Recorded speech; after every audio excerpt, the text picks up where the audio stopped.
ناجائز نااہل حکومت کے خلاف اعلان جنگ کر چکے، ہم سب نے مل کر جنگ کرنی ہے۔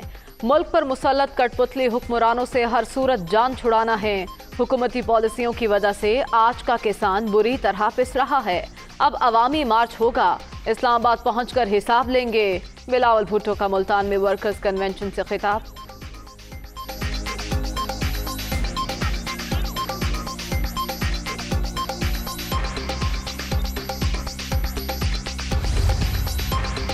شوگر ملز کے ذریعے منی لانڈرنگ کا کیس، شہباز شریف اور حمزہ شہباز پر 18 فروری کو فرد جرم عائد کرنے کا فیصلہ۔ لاہور کی خصوصی عدالت نے مختصر تحریری فیصلہ جاری کر دیا۔ آئندہ سماعت پر لیگی رہنما اور دیگر ملزمان طلب۔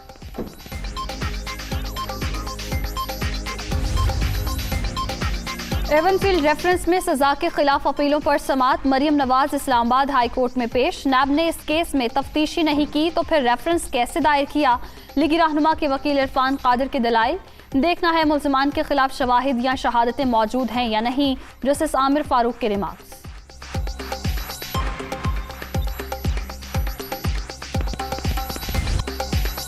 مراد سعید سب پر بازی لے گئے۔ کارکردگی میں نمبر 1 اسد عمر کا دوسرا اور ثانیہ نشتر کا تیسرا نمبر۔ تعریفی سرٹیفکیٹ پانے والوں میں شفقت محمود، شیری مزاری، خسرو بختیار شامل۔ معید یوسف، عبدالرزاق داؤد، شیخ رشید اور فخر امام کی کارکردگی بھی قابل تعریف۔ بڑے بڑے وزراء کی کارکردگی پر سوالیہ نشان۔ شاہ محمود قریشی، فواد چودھری، شوکت ترین، حماد اظہر، پرویز کھٹک تعریفی سرٹیفکیٹ نہ لے سکے۔ شبلی فراز، فیصل سلطان، فروغ نسیم، مونس الہی اور امین الحق بھی ٹاپ 10 میں جگہ بنانے میں ناکام رہے۔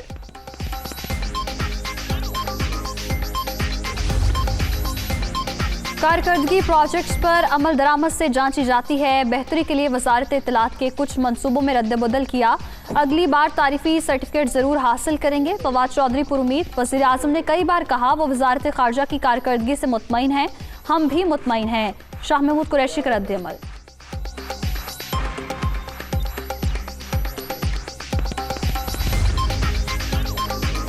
بہترین کارکردگی کا مظاہرہ کرنے والوں کو مراد دیں گے۔ سزا اور جزا کے بغیر دنیا کا کوئی نظام کامیاب نہیں ہو سکتا۔ گورننس کا مطلب عوام کی زندگی میں بہتری لانا ہوتا ہے۔ وزیر اعظم عمران خان کا تقریب سے خطاب۔ کارکردگی میں نمبر 1 آنے پر مراد سعید کو مبارکباد۔ نیازی کابینہ چارج شیٹ کی مستحق۔ وزیر اعظم نے وزراء کو بدترین کارکردگی پر سرٹیفکیٹ دیے۔ عمران خان کے 5 وزیر ہمارے ساتھ رابطے میں ہیں، ٹکٹ کی گارنٹی دینے پر تحریک انصاف چھوڑنے کو تیار ہیں، احسن اقبال کا دعویٰ۔